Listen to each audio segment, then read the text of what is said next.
제품을 만들려고 할 때 어떤 식으로 전력을 줘야 될지 고민해 본 적 있어? 지금까지 제작하면서 자주 사용했던 총 5가지 방법을 준비해 왔어.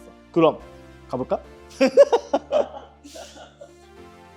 첫 번째는 DC 직류 전원이야. 보통 어댑터에서 12V, 24V 혹은 5V 같은 거를 주면서 시작을 하지. 5V가 아닌 그 위의 전압은 회로 안에서 레귤레이터를 통해서 5V 혹은 3.3V로 전환해서 집어넣는 형태야. 보통 안에 들어가는 MCU, 아두이노 같은 것들이지, 이런 것들은 대부분 5V 혹은 3.3V에서 3V 정도로 다 동작하기 때문에 얼마든지 레귤레이터를 통해서 줄 수 있고, 그 전체 회로에서 가장 큰 전압, 트랜지스터나 모스펫을 통해서 제어한다거나 입력 전압을 맞춰주고, 동작하는 부분들은 레귤레이터를 통해서 전원을 주는 방식이야.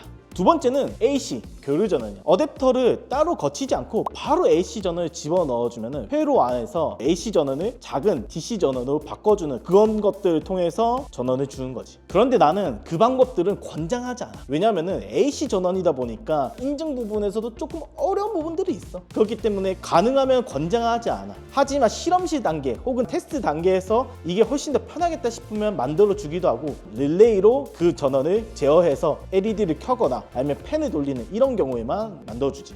세 번째는 리튬이온 배터리야. 우리 가장 많이 쓰지. 휴대폰에 들어가고 거의 대부분의 IoT 장비도 들어가. 배터리는 3.7V. 이거를 직렬로, 병렬로 연결하는 거에 따라서 전류량과 전압이 달라지지. 어떻게 연결하느냐에 따라서 전압은 얼마든지, 전류량도 얼마든지 달라질 수 있어서 보통은 회로에 필요한 것만큼 레귤레이터를 통해서 전압을 바꿔줘서 동작하는 게 가장 일반적이야.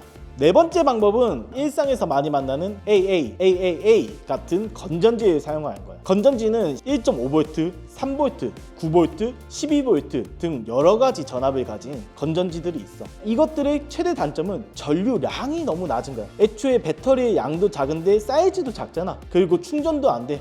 이런 것들에 대한 단점이 있어서 사실상 회로를 동작하는데 전류 부족으로 제대로 동작 안 되는 경우들이 많아. 우리가 만들려고 하는 제품들은 조금 더 퍼포먼스가 좋다고 하지, 인터넷에 연결을 해야 된다거나 그런 것들이 많고 전기를 많이 쓰다 보니까 전류가 따라오지 못해서 버그가 나는 경우들이 많아. 그래서 개인적으로 비추천했고 가능하면 만들지 않고 있어.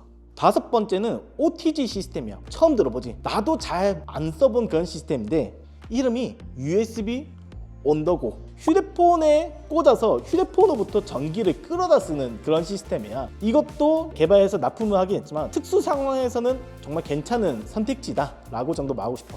만약에 해외 제품을 판매하려면 건전지 혹은 OTG 이런 시스템들을 생각해 본 것도 좋아. 리튬이온 배터리는 해외로 이 배터리와 함께 판매할 수가 없어. 해외에서 나라에 맞게 배터리를 구매해서 조립하는 그런 공정들이 필요해. 그러다 보니까 본인이 킥스타터 아니면 알리익스프레스와 같은 곳에다 팔고 싶어 라고 한다면은 배터리가 없는 버전 혹은 AA 건전지를 쓰는 버전이나 OTG 같은 거를 쓰는 것도 좋은 전략이야.